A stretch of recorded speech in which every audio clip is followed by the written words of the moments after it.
Are we What a way to live? start. We're live. Hi, Eliza Bent. Hi, Nick. How are you? I'm doing well. And hello, everyone in the audience. Welcome to Out of an Abundance of Caution, week 51. 51 Oh, young. I'm so excited to be here with you, Eliza. It's so special to me. We share a little bit of a history in the New York theater. What are you eating, by the way?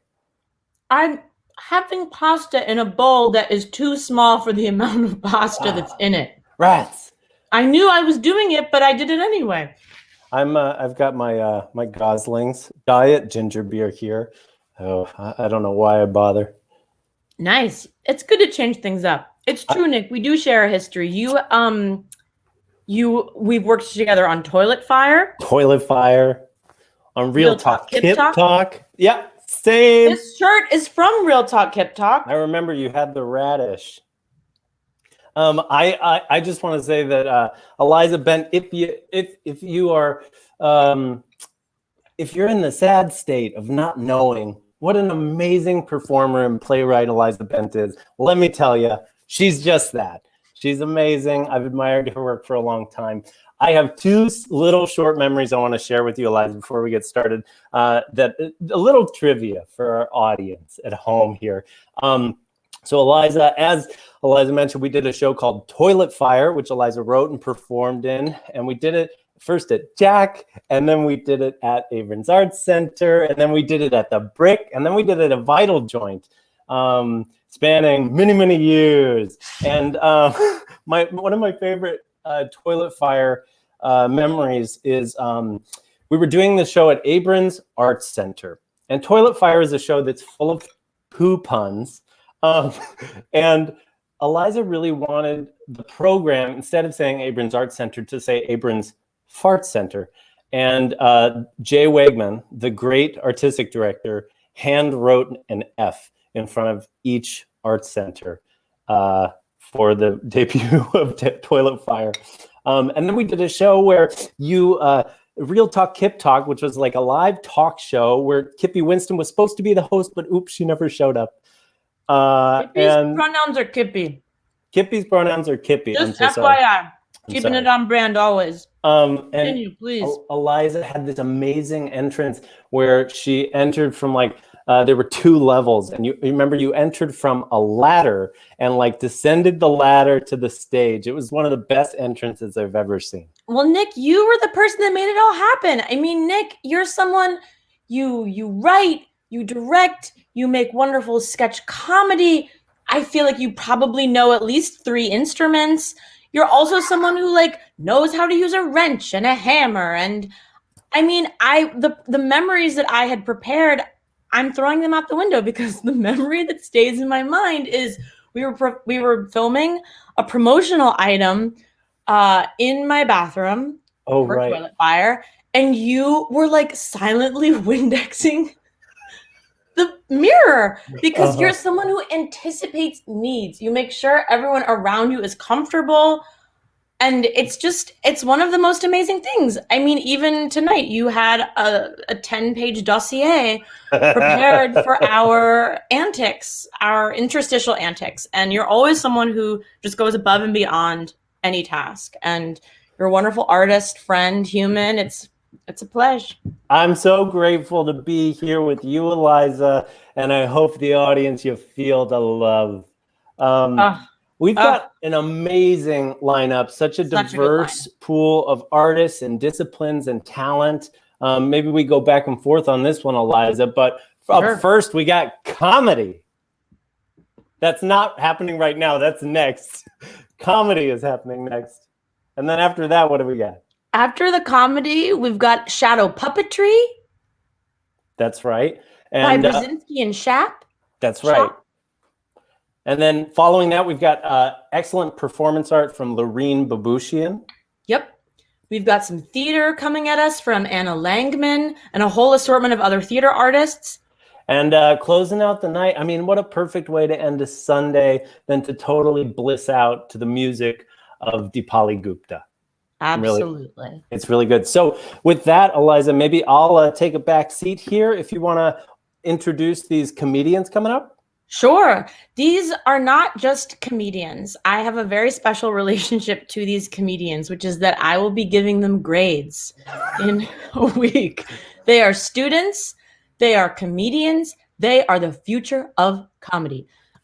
This is a real exciting hat trick of students. First up, coming at us live from the Middle West is a one Caroline Bates. Caroline is a sophomore. She's studying film, business, and Mandarin Chinese. She's originally from Orlando, Florida. She has met many famous people, including one of the Jonas Brothers, I want to say. It was some pop figure that I had never heard of, but I know was nevertheless famous. She enjoys spacing out her hangers to be 1 inch apart. She's totally a piano player. And she hasn't used a printer in a year. That's one of Caroline's flexes to the boomer generation. Boomers, millennials, Gen Z, and all the generations in between. A hearty round of applause for Caroline Bates. Woo! Thank you so much. Oh my gosh, I'm so excited to be here. I really think I'm getting on my professor's good side with this one. This is actually my first time ever streaming on Twitch, but my ex-boyfriend was a Twitcher, if you will, so I know the ropes a little bit. Speaking of my ex-boyfriend, not to always be that person that talks about their ex, but I feel like it's really hard to be single in a pandemic. You know, single people, we're kind of a dying breed. We're not all annoying on Instagram, like, look at me, you know, look how happy I am with myself. Like, nobody wants to see that. Nobody really wants to admit that they're single until like Beyonce's Single Ladies comes on, and then all of a sudden everyone in the entire club is single. And you're like, wait a minute, I don't think this song is for you. Like, you can have any other song, but just like, let me have my moment. I think that being single is its own plague, and recently it's only been exaggerated by an actual plague.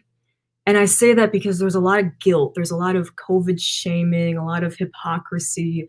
You want to go to a bar and meet people, and you're going to be shamed. And then you go on Tinder, you get a dating app, you go on Bumble, and your parents will be like, you shouldn't be on that. Like, you don't know who's on there. There could be creeps. There could be catfishes. My parents don't know what a catfish is, but if they did, they would totally use that term. So I have decided to ditch in person, ditch the dating apps, and I am simply going to let the universe bring my soulmate to me via my manifestation journal. So I've got this journal here, and every night before I go to sleep, I write down my little thing. So I write down, the person I am seeking is also seeking me. I don't seek, I attract. What's made for me will simply find me. So I've got this mantra in my head, right? Going about my day thinking, what's made for me will simply find me. I go to the student center and I'm eating food. All of a sudden, this guy comes out of nowhere, comes and sits down directly across from me as I'm like mid-bite of burger, like, and he goes, Caroline, how are you? How have you been? I haven't seen you in so long. I've never seen this guy in my life. First thing that goes through my head is, not again. Like, I don't know who you are, but I decide, like, maybe I'm on What Would You Do? Maybe there's like some hidden camera, you know, trying to figure out what's going to happen. So I decide to go ahead and roll with it. And I'm like, yeah, like, haven't seen you in ages, blah, blah, blah, small talk. We talk for like 2 minutes. It takes me hours before I realize that I'm a peer advisor at my school, and that was one of my advisees. I thought my soulmate was actually my advisee. So now I have to continue to be his mother, not his girlfriend. Anyway, that was when I realized that, you know, I'm my own boyfriend. I don't need anybody. So, yeah. now I'm just me. And anyway, that is my piece. Sorry for that outro. That is my piece. Caroline, what a strong finish. A round of snaps and applause for Caroline. Thank you so much. Be sure to check out the chat, Caroline, for all of the fun comments that were happening while you were doing your set. Next up, we've got Arshad Baruti, currently a student at Northwestern, majoring in radio, television, and film. Arshad's color is definitely red, and he would best classify himself as a sweaty comedian with hot takes. Arshad is who you call when you want to gab and gossip about screenwriting, race, and queerness. But above all else, Arshad's greatest achievement has been moonlighting as a human being for over 20 years. A hearty welcome to Arshad. Hi everybody. It feels so weird talking to a computer screen, but I just wanted to share that my latest intrusive thought has been thinking that I might be a really bad minority. I feel like I'm just not really doing enough sometimes. Like I definitely don't enable any discrimination, but at the same time, I know I'm not fighting the power like I should be because I don't respond to confrontation well. And so I'm really insecure about that. And I usually feel like shit about it until I remember that Apple came out with those POC emojis. And so I'm here to tell you that my form of activism is only using Black people emojis so that people know that I am with it and down with the struggle. I, for one, believe that this is a huge step towards equality. You know, it's exactly like how the closest we ever got to any real gun control in America was when Apple decided to take the real gun emoji and replace it with a water gun emoji. So I think this is really helpful also because it really allows me to instantly know whether somebody is a racist or not if they do use white people emojis. I just like to establish that the default is yellow. So if you take all of your time and effort and go out of your way to choose a white person emoji, it's a little bit weird. You either have beef with the Simpsons or against people who are suffering from jaundice. It's weird. It's freaky. I would also like to say that even weirder than this population, though, are white people who do truly enjoy enthusiastically using Black emojis. For instance, I went on a date with this one guy. Actually, we didn't go on a date. Oh, well, spoiler, blah, we went on the date. Okay, you can't make fun of me.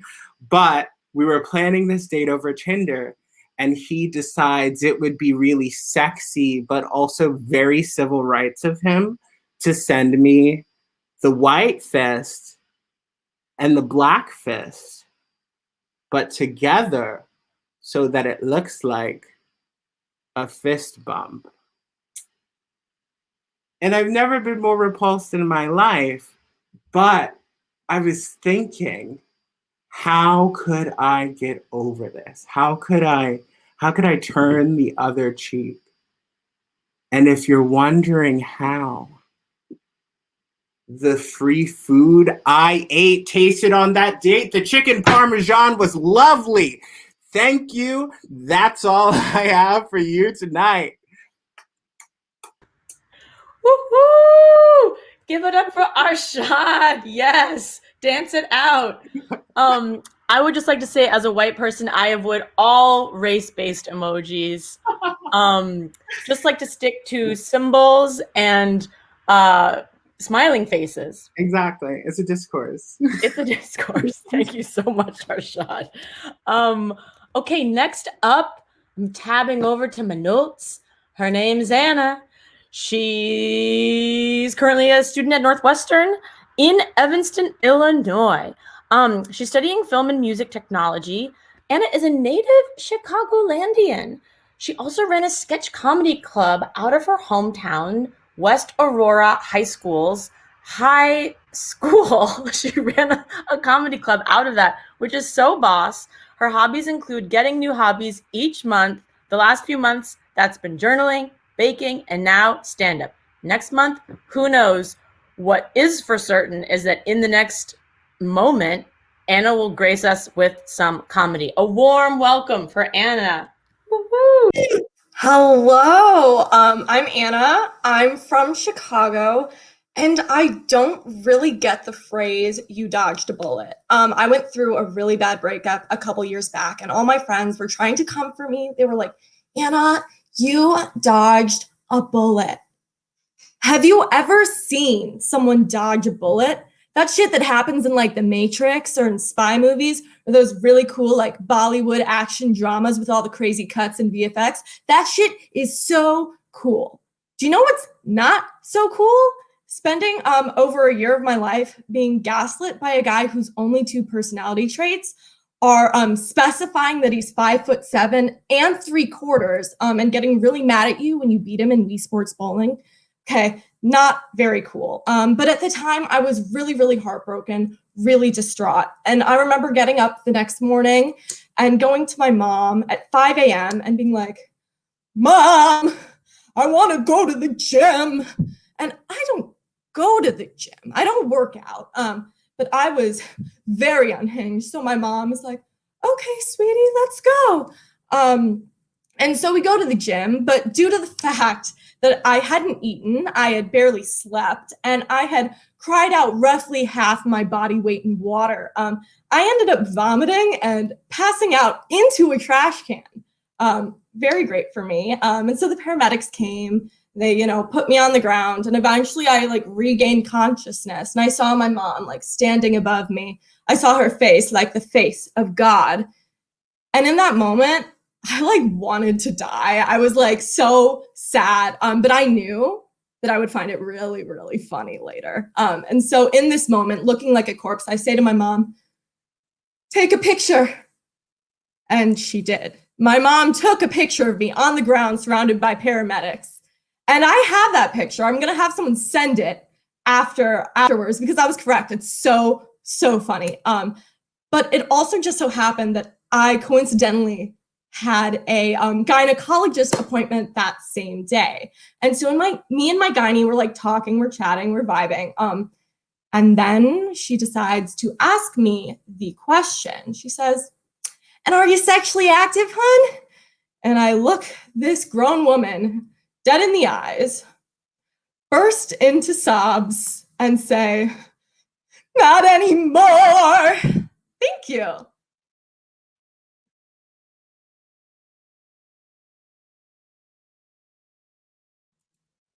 That's it. I'm back. Woo! Finger snaps. Hey, brava. Anna also speaks Italian, and so it's very fun to get to speak Italian to the class and know that only Anna is understanding. Bravissima. There's an image in the chat of the fateful image, right? So check it out, folks. Those were the wonderful, marvelous comedians of the future. Tip them, give them all your money. Okay, next up, we have other things happening. Nick, are you back? Be back. He is I'm back. Hi. What's up? Wow, you're a hat and talented comedian students. I almost said. That's amazing. I only have students. That's quite a number. Is that from Bonnie's Last Flight, maybe? It's not. This was actually a prop in the Ding Dong show that I did, that I performed in. Nice. By one Agnes Brzezinski, directed by Jeremy Bloom. Yeah, and somehow I ended up with this hat, sort of Pope-like. Other people. It's I was gonna say. I chose for the kind of in honor of Larry King look. It's really good, Nick. With I'm the into suspenders. it. Nick, am I correct in believing that you have 3.5 minutes of material regarding your mother's memoir? That's right, and that's why the lights are off. I was inspired by your students to try out a little material. So here goes. Thank you for setting me up, Eliza. I want to start out. I'm not good at giving gifts. I'm pretty terrible at it. Like, for example, I give a lot of gifts that are kind of like a little bit of guilt mixed with a little bit of homework. For example, my sister traveled to Iceland for her 25th birthday, and I thought it would be, I thought it would make her feel good to give her carbon offset credits for the flight to and from Iceland, which, in hindsight, terrible gift. What was her response to that? I believe it was thanks, maybe followed by an ellipsis. I'm horrible at gift giving, and 2 years ago, I really fucked up. And here's why. I signed my parents up for this memoir writing service called Storyworth. Have you heard of it, Eliza? No? Well, so basically what it is, you sign them up and Storyworth will send your recipients, once a week, they'll send them a prompt to share a story. Who is your favorite teacher? What's your favorite color? Tell me about your siblings, that kind of stuff. And I sent one to my mom and one to my dad. And I'm learning like what kind of students my parents might have been, because my dad didn't quite take to this experiment. He's answered about 24 of the possible 52 questions. And when he does answer questions, it's very short. Like a question like, describe your relationship to God. Usually a common response from him to a question like that might be, this is where I attend church. And then he'll add a hyperlink to the church that we attended as children. My mom, on the other hand, really took to this thing. I mean, really is just like, right. She turned in about 250 pages worth of text. Well, not entirely worth of text. Like about 20 of those pages are pictures, but I digress. Your mom's working hard. Get to the good stuff. So she's really taken to it, so much so that she's inventing her own chapters and prompts. So she wrote a whole chapter about her bangs, for example. And like any good memoir, she kind of, there's some blurring of the truth going on, maybe some obfuscating. Like she talks a lot about dancing in the 70s. And come to think of it, I might need to reread that chapter on bangs. Thank you all. That was my time. No. Oh my God. Thank you for listening to that. What kind of dancing? When she talks about the dancing, though, what does she say? It's a lot of disco. It's like, and it's a lot of stories about leaving the bank at 6 p.m., going to dance at 8 p.m., and then dancing until 4 a.m., dancing until 4 a.m., and then returning to the bank at like 6 a.m. Nick, I smell a callback in there with the ellipses. Oh, thank you. That's pretty good. I'll have to work on that. I'm totally unsolicited. I did see in the chat that Theresa wrote, Eliza watches comedy as though it looks like she's going to grade. So I was feeling compelled. Thank you, Nick. That was terrific. Your mom's writing a memoir too, right? Jane is writing a memoir. It's been a real pandemic activity. It's interesting because my mom, who I really love so much, I don't really think about her as an artist. Certainly, like judging on her emails, I would hesitate for calling her a writer. Uh-huh. However, she read me a chapter or a piece from her memoir recently, and I wept. It was something about her life that I didn't know, and it was about my grandfather, and I knew that he had died when she was in high school, but I didn't know some of the circumstances around it, and I was incredibly moved. So moms in their memoirs, we learn about bangs and and other really sad things too. We've got our next artist. Speaking of touching and artists, I think we've got something great coming up. Do you want to tell us about it? Yes, we've got a great thing coming up. We've got Shadow Puppetry by Brzezinski and Schap. The title is Body Stories, Rashawn. Body Stories is a filmed shadow puppet series exploring the question, what is it like to be in your body?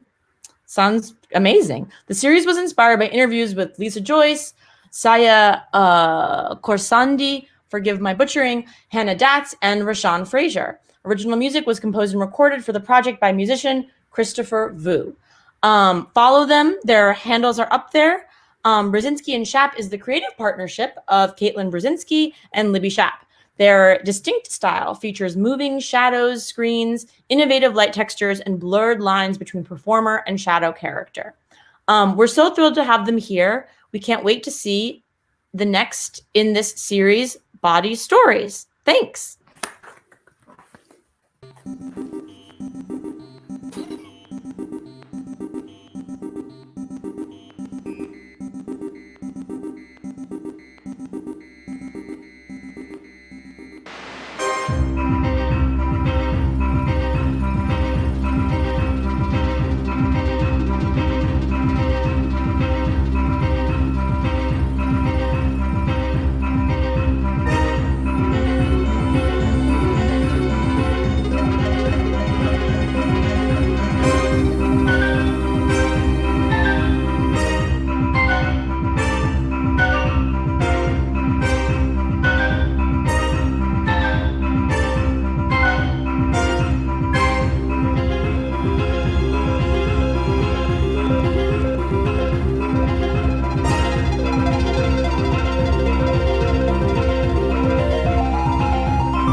Wow.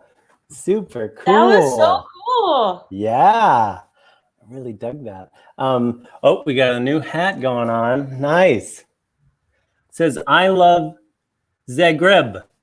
Zagreb. Zagreb. Nice. I know you have traveled the world, Eliza. There's a lot of good stories in there.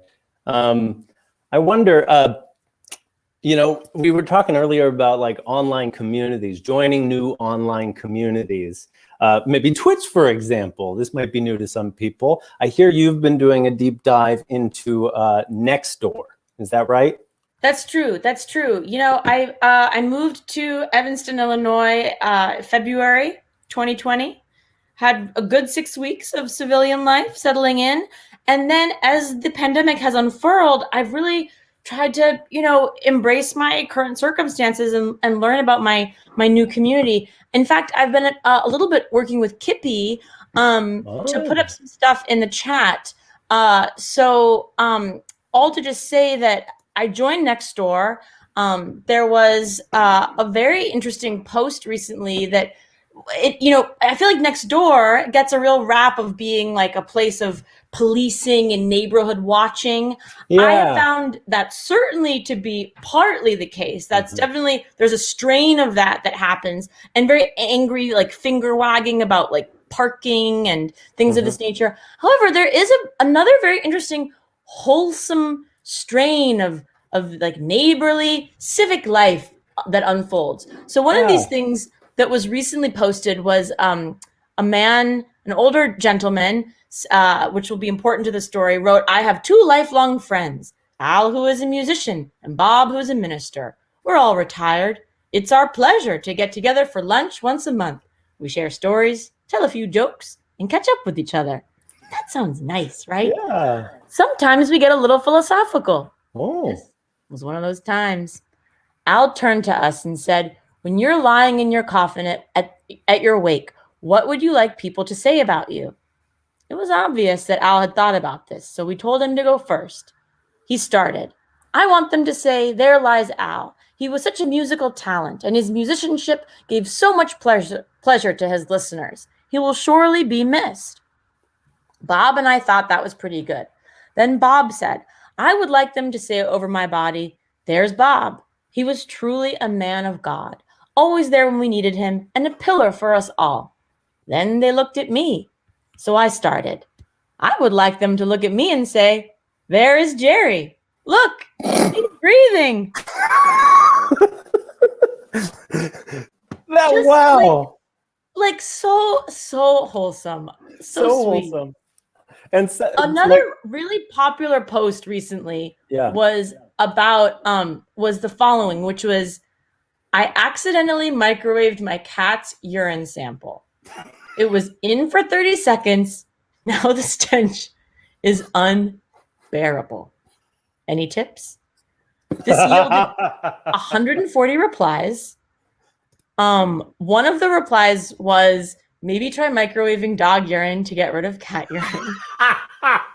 Another one included, it only smells bad if you do it accidentally. Try doing it on purpose. And then I think this deserves a GoFundMe for a new microwave for being the most original post we've seen in a while. Yeah. At times I find Nextdoor to also be a sort of durational performance art. There was a post early in the fall about somebody was missing a baguette. And then months later, there was callbacks to the missing baguette. In fact, the missing baguette was referenced in the cat urine sample post. So it's a real wild world out there. It's a wild community. You know, even in Evanston, Illinois, people are philosophical and racist.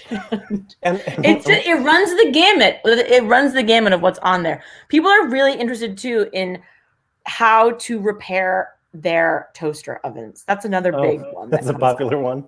I know I can buy a new one. I just want a repair person. The promise of the Nextdoor app is so great. People who want to get to know their neighbors or want to give them stuff or need advice. It's really, it started out so wholesome and sweet. I think you're right about that. Shall we, do you think it's time to introduce our next artist? I sure do. Let's do it. Our next, as we intimated that at the top of the show, we got some performance art coming up next from, and we discovered this in tech, the Great LB. The Great LB is coming up next. This is Lorene Bouboushian. Lorene is a genderqueer artist based in Chicago with a history of practice in New York City, roots in rural Texas, and family ties to Lebanon and Armenia. They work with dance. They work within dance, experimental music / noise, and performance art. They engage in a rhizomatic practice that blends performing and teaching with radical dialogue, modes of care and support, and resource sharing. They created and facilitate the Undoing and Doing Social Practice Collective. And please consider attending the Undoing and Doing Collective's workshop this spring through the Liminal Lab. Check it out at theoperatingsystem.org. Please welcome Lorene Bouboushian.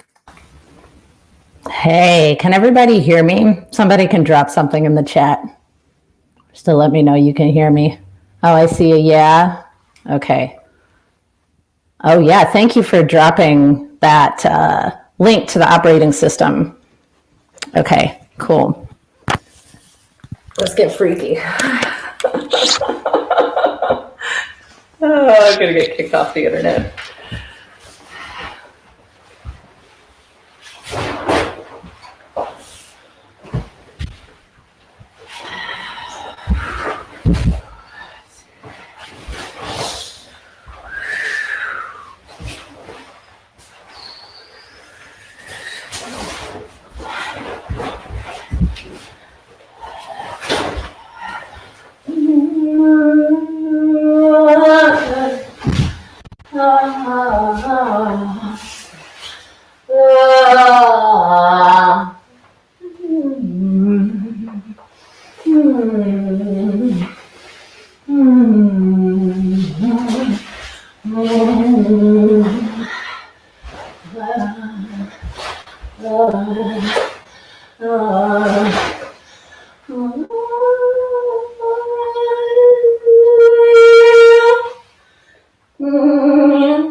So, when I was a child, I had this understanding every night the Monday Night Football song played that I was doing breakdancing, that I was like in the visceral experience of breakdancing, just by rolling around while this song played.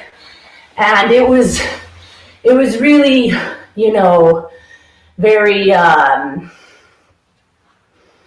it didn't make any sense at all on any level. I just thought, I really believed from the inside of my visceral sensorial experience that that's what was happening. And the inside of my visceral sensorial experience is not a safe place, generally speaking. I mean, if you talk to my mother, who's probably in the audience but doesn't know how to use the chat. Yeah, I also spun a bunch of times until I hit my head on this like rock kitchen island at one point, and this is what led me into getting dance classes, though, and here we are today, right? Which, thank God, because what would the world do without this? But so I thought I was doing something that I wasn't. And at one point in my life, I thought I was in love, and I wasn't. So I'm just going to talk about that a little bit, because it's something that no one wants to hear about anymore, probably, or something that we'll want to hear about for the rest of our lives ad nauseum, because who isn't still into the person they broke up with a year and a half ago? I mean, and why can't we get over it, right? Well, maybe because there's this inimitable connection to our sense of selves and our sense of shame and our sense of what it is to go through the vicissitudes of life. To talk about heartbreak, I don't think anyone is really immune from the feeling. So then it becomes this addictive thing that's all over pop culture. But then it also becomes this thing, especially in coronavirus times. It's like, oh, let's give a caveat. My caveat is like, well, I'm going through this, but there's all these big things. And it's like, well, what about the fact that like every little dumb, stupid fucking thing that you think you're going through, someone else is probably going through some derivation of the same thing, and all of it is under this umbrella of these large-scale oppressive structures that indeed affect all of us differently, right? But maybe we could breathe easier if they weren't polluting us. Maybe we could all breathe a little bit easier if we were able to actually even help each other. This poem is called Beloved. And it's called Beloved in quotes, and then quotes inside of those quotes. I promised myself to you in 19 characters. I noticed your sperm count was quite low, that your cum was comprised mostly of salt water, and that makes me grateful. I never tasted it, but I did mock eat your hair once, and against your will, and I would have put all of you inside my mouth, and I did several times, until I disengaged your hands from my molars, those hands with their rough fingertips swollen from too many unregulated construction gigs, until I disengaged the folds of your tiny, illness-laden belly from the frontal sheath of my larynx, that belly always over-empty from trying to rid itself of all 10,000 things you are allergic to, until I disengaged your ruminant eyes from my deep abdominal musculature, those eyes often looking down, appearing larger than they were. And I remember watching your skull move down my body and thinking death would be easy then. When I unwrapped you from me, I never unwrapped me from you. I covered myself in your residue as if it were a balm to help me heal. Do lovers always feel as if they are inventing something? No, of course not. Only further out in the supercluster, not so close to the sulfur and titanium of human progress.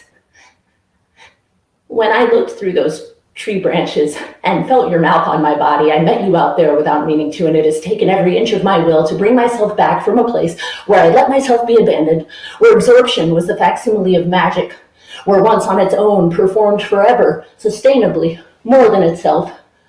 The hard thought of returning to Earth has caused the kind of nerve damage only more fucking can pretend to fix, and I can't promise myself the imagined taste of my own future vomit won't prevent me from taking your hand again someday. Yes, one of those lines was stolen from Portrait of a Lady on Fire.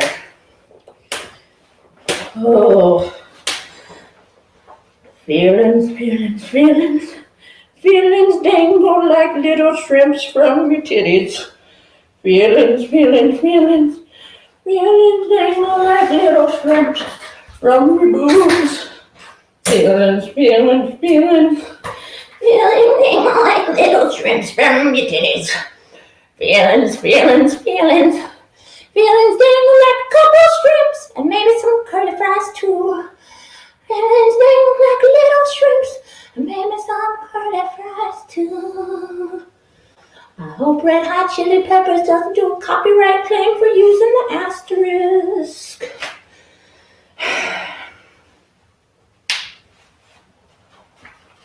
You know what? I've had enough. I've had enough. It's time for me to go. That way. That's right. I'm leaving. You can't change my mind. You can't make me. You can't change my mind. You can't make. You can't make me think any differently. You can't make me change my mind. You can't. I'm going. I have not been valued enough in this space. I haven't been valued enough. Damn it. You know, I sit here and I talk to you about the physical characteristics of someone you probably don't even know, except maybe you do, because experimental theater is a small world. And you know what?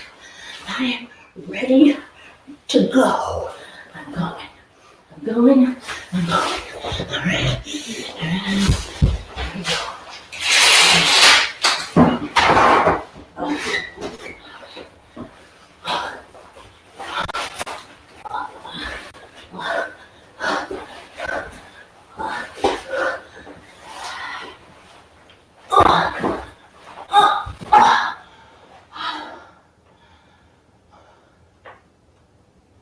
I am the keeper. I collect mutual funds, scholarships, layaways, rebates, store credits, loans, credit lines, interest rates, guarantors, APRs, overdraft fees, down payments, retirement accounts, stocks and bonds, subsidiaries, net losses and profits, fear of lights, distaste for music, traveler's checks from 1991 paper the walls. I stopped thinking about what kinds of feelings mattered and started listening ear to the ground in dusty corners for what makes sense.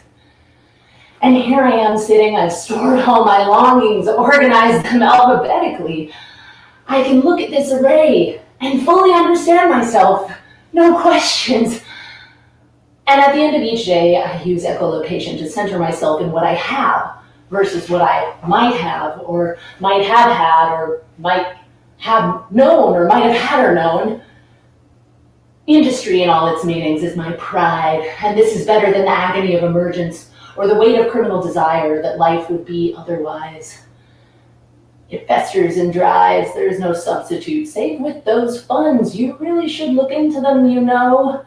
It's easy. I promise if you speak with an ancient tree or breathe in time with an infant's waking gasps, you'll find it's just like I told you. Save yourself some time and take my word as you would theirs, with the same glittering interest and trust, the blissful, silent, shared understanding that arises so effortlessly between you and sap, bark, rhizome, between you and the newest skin cells on Earth. That's it. Thank you.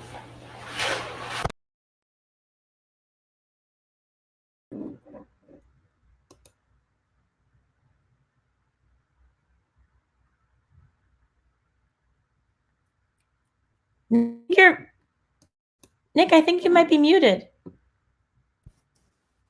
You were right. You were right, Eliza. Thank you. You were saying something very good. I was saying, give it up for Lorene. Give it up for Lorene. Woo-hoo. Nice hat.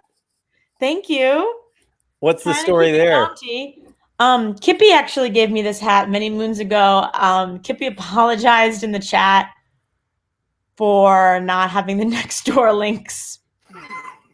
It's cool, Kip. Don't worry about it. Don't worry about it, Kip. Someone will get it to you. That was a tip your artists. These are working right. artists. Mm-hmm. Give them all your money. Eliza, I wondered if I could share a little something with you about community theater. Please, please, please. It's material time.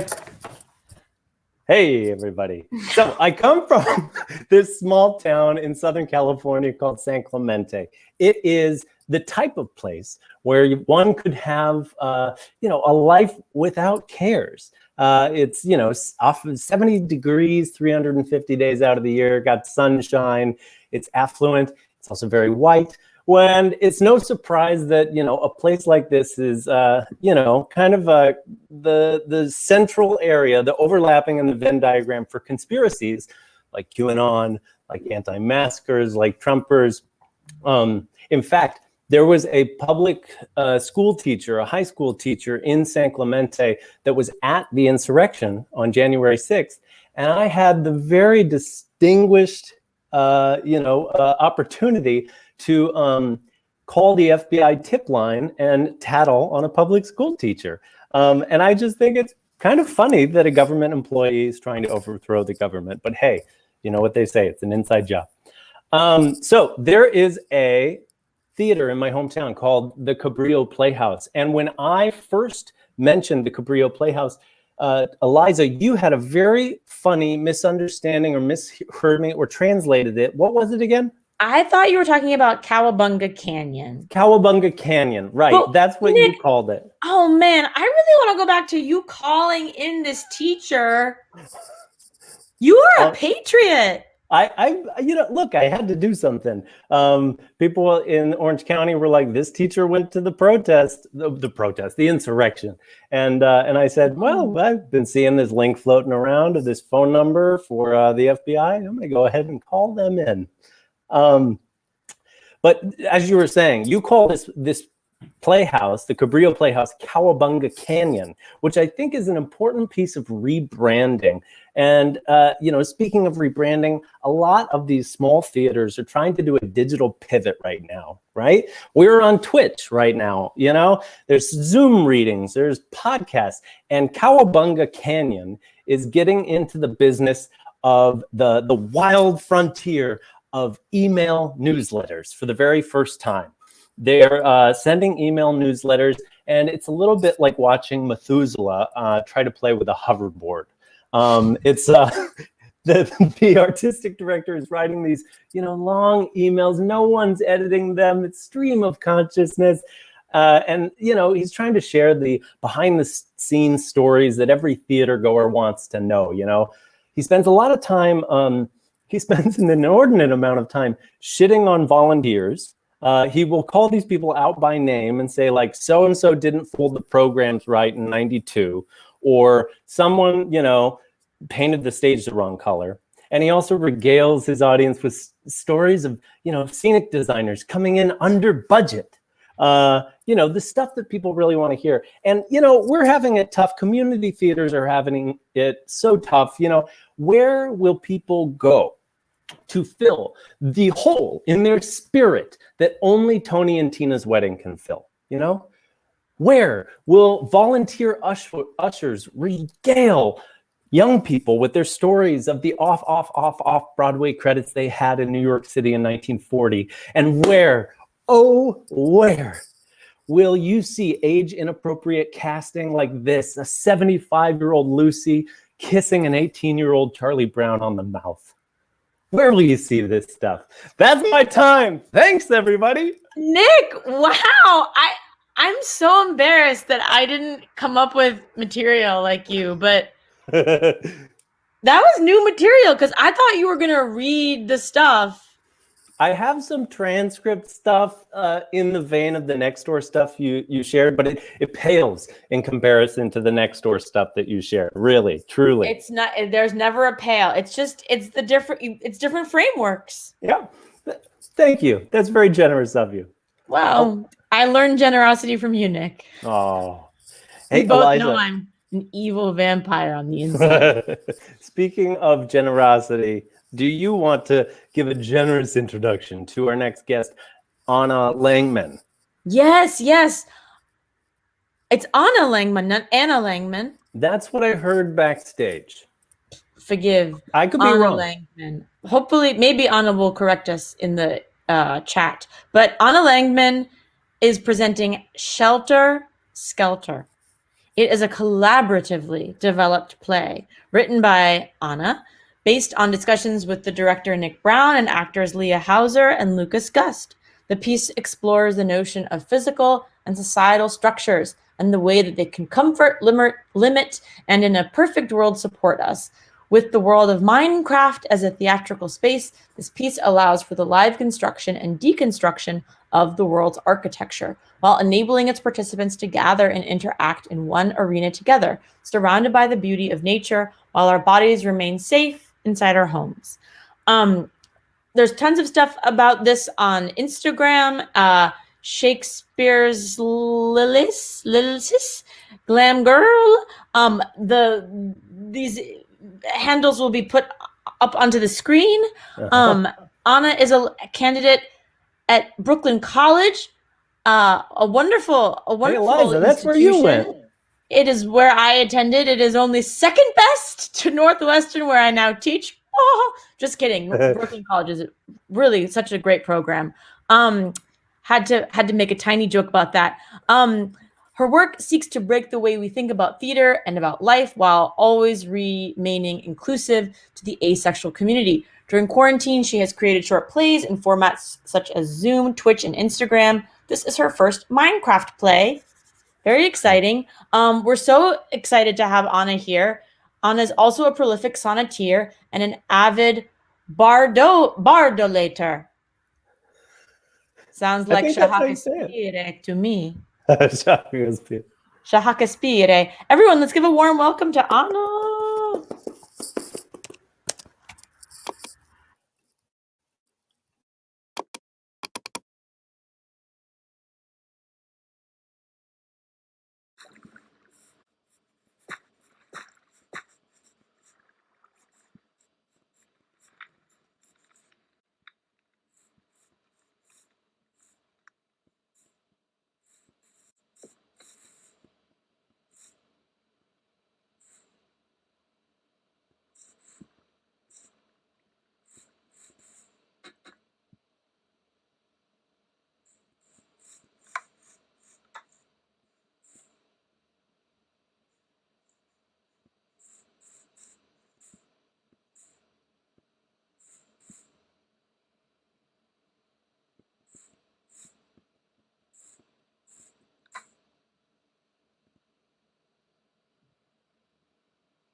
Wow. Oh, that was so sweet. I needed that So music. lovely. I needed that chill in my life. That sunrise. Well, that's we're almost done with our show, Eliza. It's a beautiful brim there. Not for the old-timey driver. What's the old-timey driver up to? Whoop, whoop. I'm on the train. Choo choo. Toot toot. 51 weeks of this pandemic. It's astonishing, and yet it's really admirable that out of an abundance of caution has been putting on a weekly show every week. It's so remarkable. And I know I've found a lot of joy in coming to this space and watching people perform. But I understand that there's going to be a transformation here soon. A peaceful transfer of power, no coups, just a beautiful passing of the torch.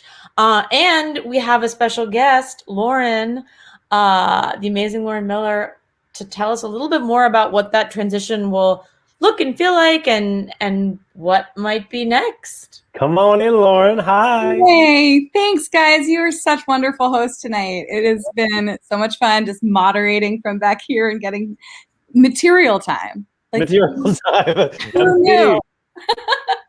Well, thanks for inviting me on. 51 weeks is kind of blowing my mind right now. It's crazy.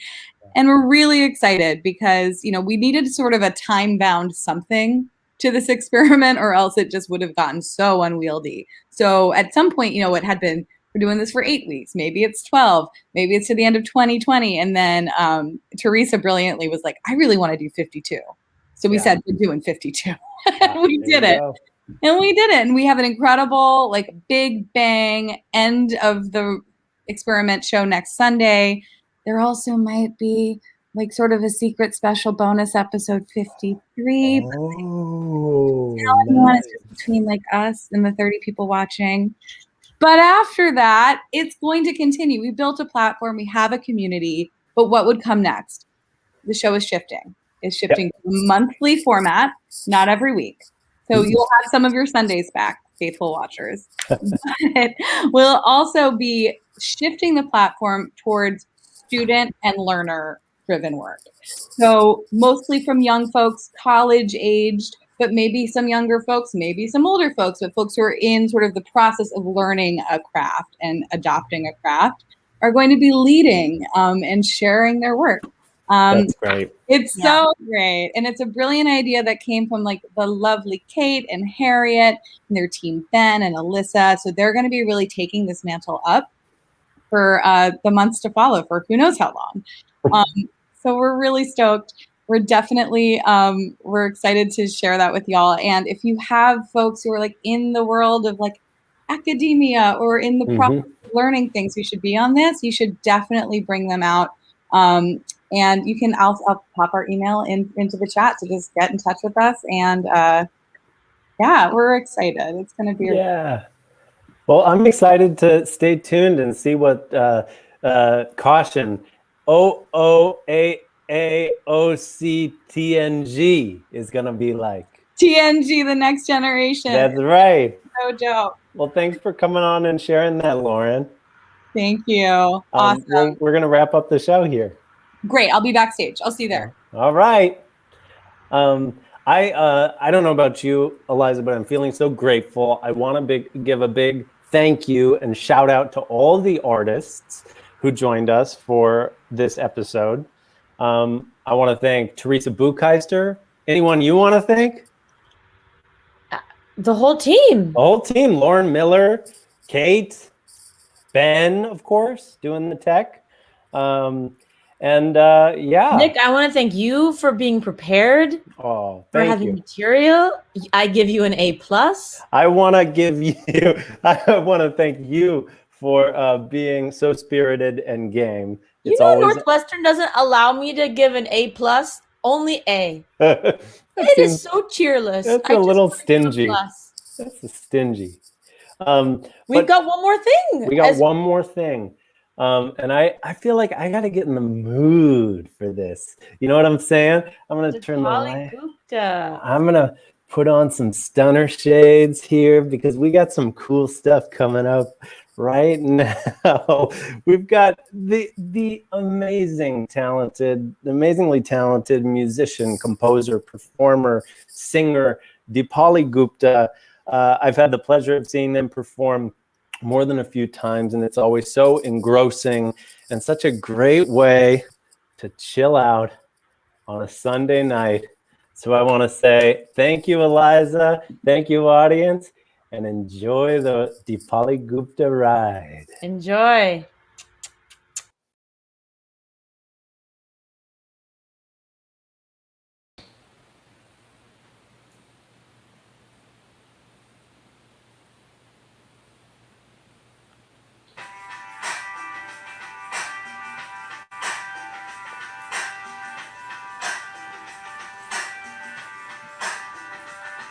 I'm broke, but I'm happy. I'm poor, but I'm kind. I'm sure, but I'm healthy, yeah. I'm high, but I'm grounded. I'm sane, but I'm overwhelmed. I'm lost, but I'm hopeful, baby. What it all comes down to is that everything's gonna be fine, fine, fine. I got one hand in my pocket and the other one is giving a high five. I'm drunk but I'm sober. I'm young and I'm underpaid. I'm tired but I'm working, yeah. I care but I'm worthless. I'm here but I'm really gone. I'm wrong and I'm sorry, baby. What it all comes down to, that everything's gonna be quite alright. 'Cause I got one hand in my pocket and the other one is flicking a cigarette.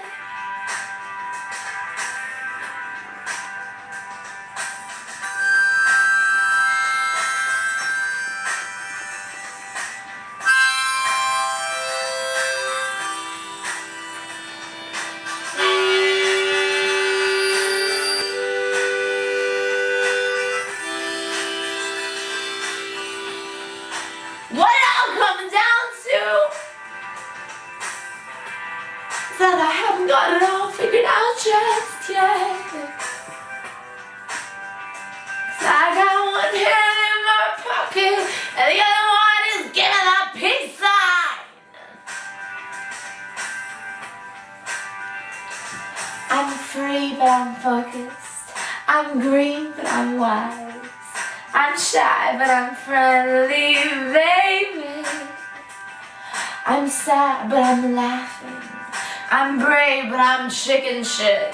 I'm sick but I'm pretty, baby. And what it all boils down to is that no one really got it figured out just yet.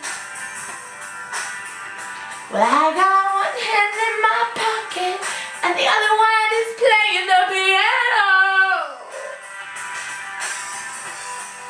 And what it all comes down to, my friends, is that everything's gonna be fine, fine, fine. 'Cause I got one hand in my pocket and the other one's hailing a taxi cab.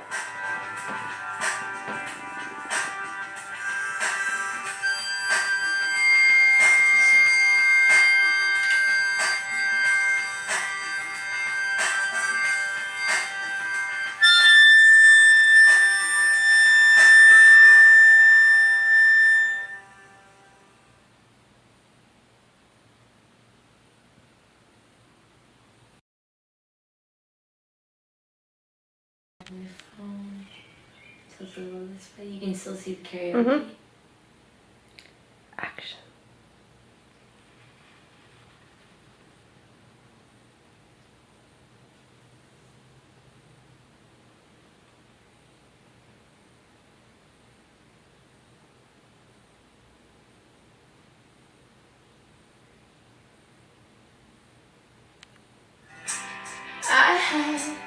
no choice but to hear you. You stated your case time and again.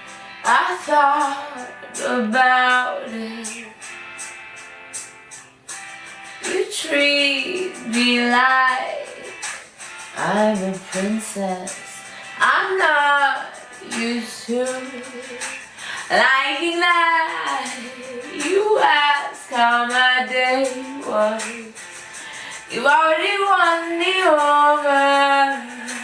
In spite of me, don't be alarmed if I fall head over feet. And don't be surprised if I love you for all that you are. I couldn't help it. It's all your fault. Your love is thick and it swallowed me whole. You're so much braver than I gave you credit for. It's not lip service.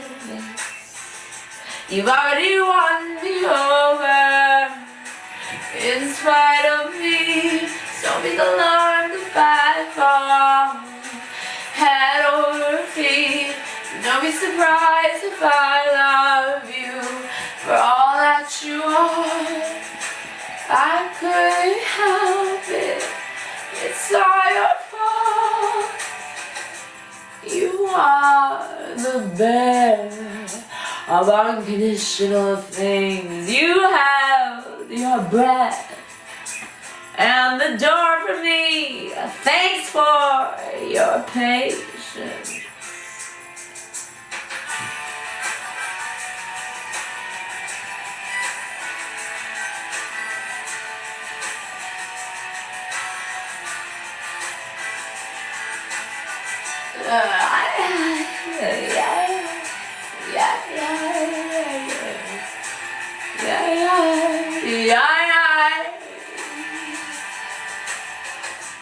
You're the best listener I've ever met. You're my best friend, best friends with benefits. What took you so long? I never felt this healthy before. I never wanted something rational. I am nowhere now. I am nowhere now. You already won me over. In spite of me, don't be alarmed if I fall head over feet. And don't be surprised if I love you for all that you are. I couldn't help it. It's all your fault. You're over. In spite of me, don't be alarmed if I fall head over feet. Don't be surprised if I love you for all that you are. I couldn't help it. It's all your fault. Na na, na na, na na, yeah, yeah, yeah,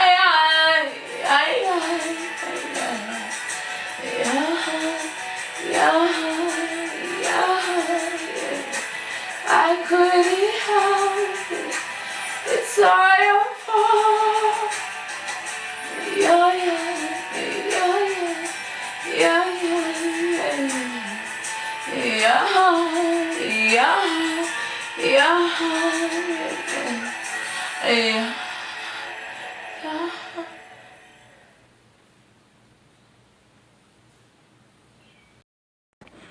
Whenever you're ready.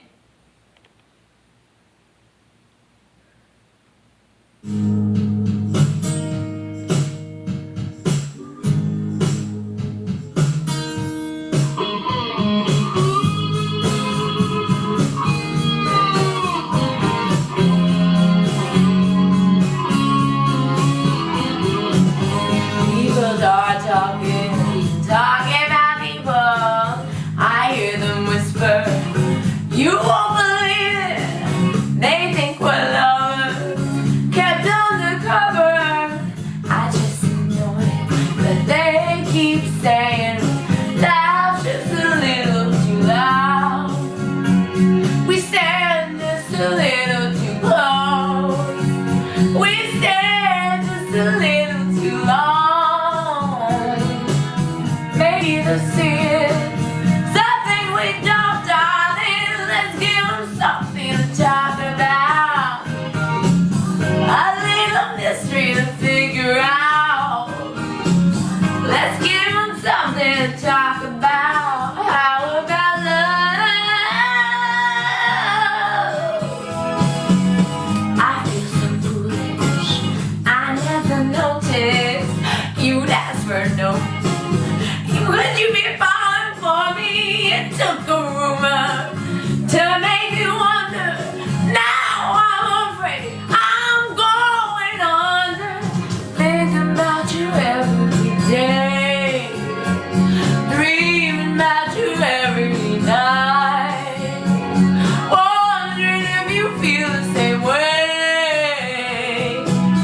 Now that we know it, let's really show it, darling. Let's give them something to talk about. A little mystery to figure out. Let's give them something to talk about. How about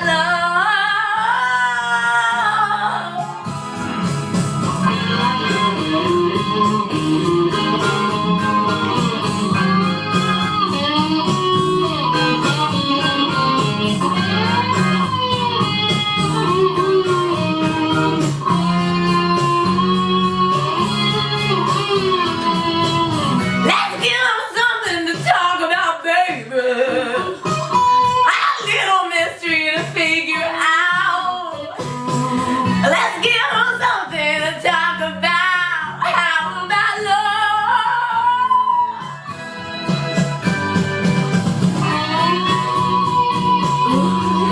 But baby, a little mystery won't hurt them.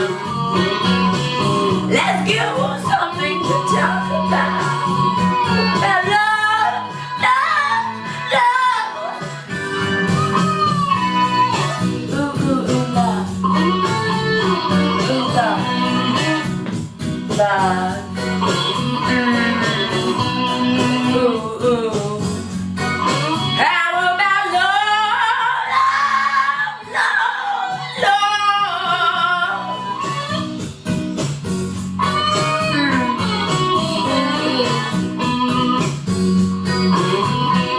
Ooh. How about love? Love, love, love.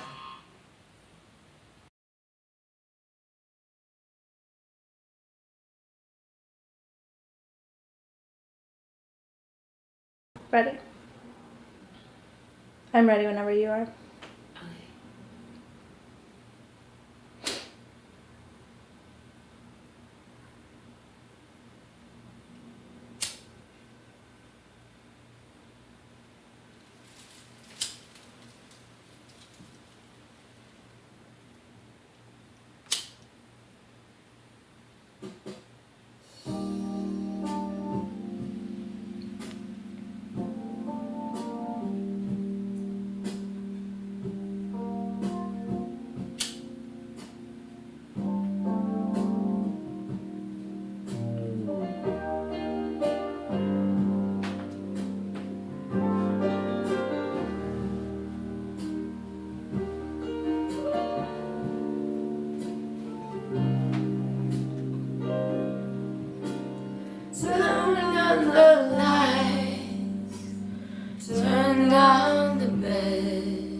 scrutinize me, 'cause I can't make you love me if you don't. You can't make your heart feel something it won't. Here in the dark, these private hours, I will lay down my heart, and I'll feel the power, but you won't. No, you won't, 'cause I can't make you love me if you don't.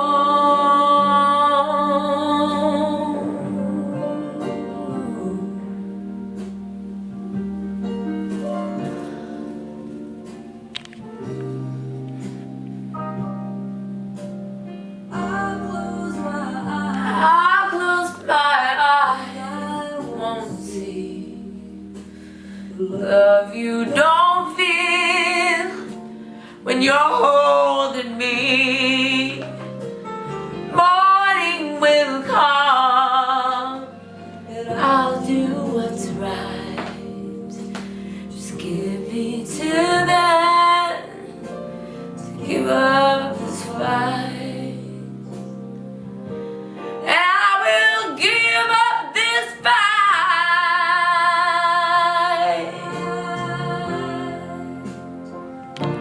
'cause I can't make you love me when you don't. You can't make your heart say something it won't. Here in the dark, these final hours, I will lay down my heart, and I feel the power, but you won't. No, you won't, 'cause I can't